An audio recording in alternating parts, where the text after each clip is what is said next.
Energy under various forms has been a fundamental element in the development of humanity and the settlement of civilization.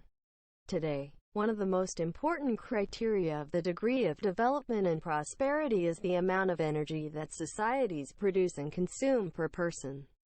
Production and forms of energy are thermal energy, mechanical energy and electrical energy. The part we focus on is electrical energy. Electrical energy is produced in thermal power plants, nuclear power plants and dams.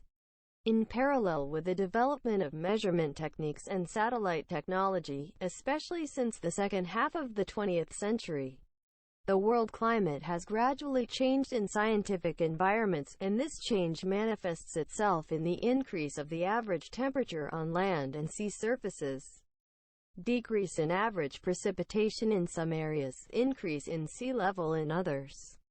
It started to be put forward, however, the measurements made revealed that the main factor of climate change is the increase in average temperature on the Earth's surface. Effects such as changes in precipitation, melting northern icebergs, shrinking glaciers, and sea level rise were all seen as the results of average temperature rise.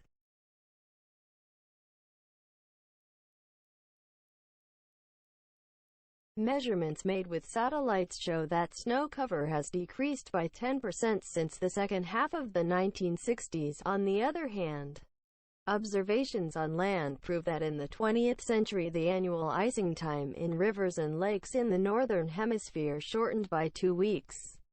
Sea icing has decreased by 10 to 15% since 1950s. In recent decades, the thickness of the ice in the Arctic Sea has decreased by up to 40% in the summer and autumn periods. The tidal sample reveals that the world's sea level rose 0.1 to 0.2 meters during the 20th century. In the 20th century, precipitation in the middle and high latitudes of the northern hemisphere increased by 0.5 to 1% every decade. In contrast, in the subtropical regions of the northern hemisphere, 10 degrees north and 30 degrees north, precipitation appears to have decreased by 0.3% every decade.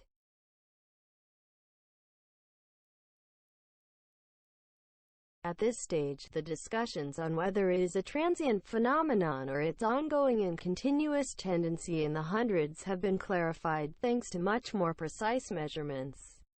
The development of paleoclimatology and the computer modeling feature in the 1980s and 1990s. The results of scientific studies can be summarized. On land, the average air temperature close to the surface and the average sea surface temperature have continuously increased since 1861. In the measurements, the high temperature values represented by the cities were corrected. In the 20th century, a serious temperature increase is observed between 1910 to 1945 and 1976 to 2000. Measurements made with meteorological balloons after 1950s. And both satellites and meteorology balloons after 1979 revealed that the temperature in the subregion of the atmosphere of 8 kilometers increases by 0.15 degrees Celsius every 10 years. According to recent analysis of representative data for the Northern Hemisphere, the temperature increase in the 20th century is not encountered in any other century in the last millennium.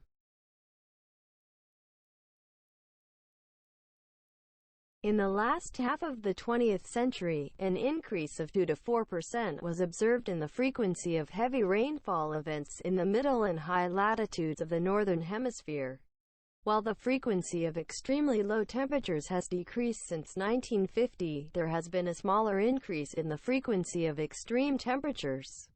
The hot periods of the El Niño South Oscillation event started to be more frequent, more persistent and more severe since the mid-1970s compared to the past 100 years. In recent decades, the frequency and severity of drought have increased, as in parts of Asia and Africa.